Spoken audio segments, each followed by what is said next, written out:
ప్రభుత్వాలకు వస్తారు లేదా ప్రతిపక్ష పాత్ర పోషిస్తారు.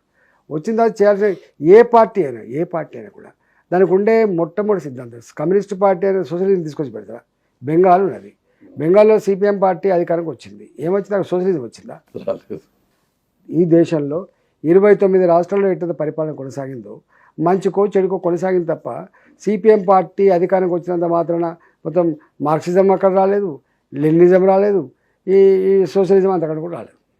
కాబట్టి అక్కడ ఏంటి, బెంగాల్లో ఉన్న ప్రజల సమస్య, కనీస సమస్యల పరిష్కారం, మంచి పరిపాలన అందించడం, ప్రజల విశ్వాసం పొందడమే, అంతకంటే ఎక్కువ లేదు. ఎక్కడైనా అంతే. ఈ టీఆర్ఎస్ పార్టీ ఉంది, టీఆర్ఎస్ పార్టీ ఉద్యమం నుంచి వచ్చిన పార్టీ అయినప్పటికీ కూడా అది ఏం పని చేసిందో దాని చరిత్ర ఏందో ఇక మీ ముందు లేదు. ఇట్లా భారతీయ జనతా పార్టీ కూడా భారతీయ జనతా పార్టీ అనగానే ఇదో మతోన్మాద పార్టీ, ఇది ఇట్ల పార్టీ, తప్పుడు ఆలోచన ఉన్నది, తప్పుడు ప్రచారం కూడా చేస్తున్నారు, తప్పది.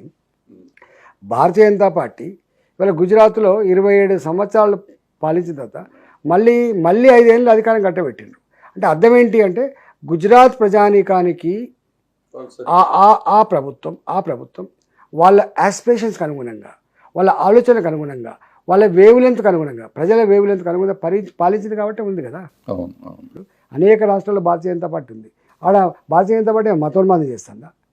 భారతీయ జనతా పార్టీ మొత్తం ఇంకేమైనా వేరే వాళ్ళను అదే వచ్చేస్తుందా? భారతీయ జనతా పార్టీ అక్కడి ప్రజానీకానికి మంచి పరిపాలన అందించడంలో వాళ్ళతోటి శభాష్ అనిపించుకుని సక్సెస్ కూడా మళ్ళీ ఇక్కడ కూడా మోడీ గారు వచ్చిన తర్వాత చాలామంది ఇదే వార్తలు చేసిండ్రు.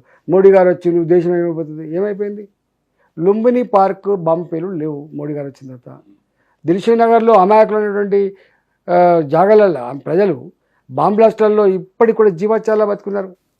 ఇవాళ మా కుటుంబం బాగుండాలి, సమాజం బాగుండాలని చెప్పి సాయిబాబా టెంపుల్ దగ్గర పోయి పూజలు నిర్వహించినటువంటి అమాయక ప్రాణాలు గాలిలో కలిసిపోయినాయి, మీకు తెలుసు. ఇలా లేవు, ఓ గోకుల్ చాట్లేదు ఇవాళ. ఇవన్నీ అడుగుతున్నా భరద్వాజ్ గారు, అంటే ప్రజలు కూడా అర్థం చేసుకోవాలి.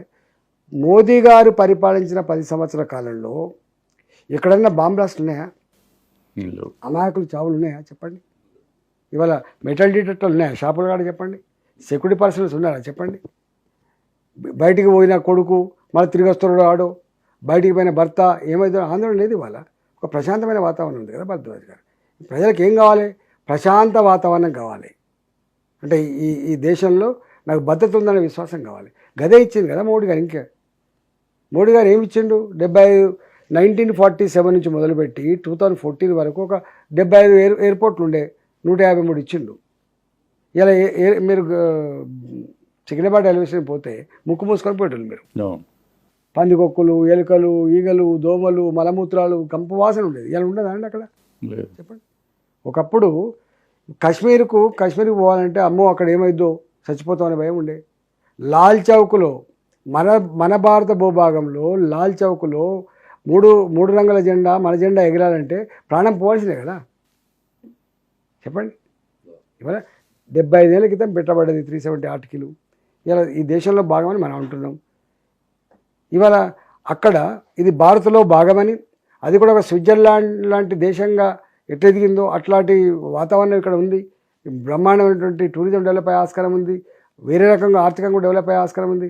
వాట్ ఈజ్ రాంగ్ అని చెప్పండి. ఏం చేసిన మోడీ గారు? ఒకప్పుడు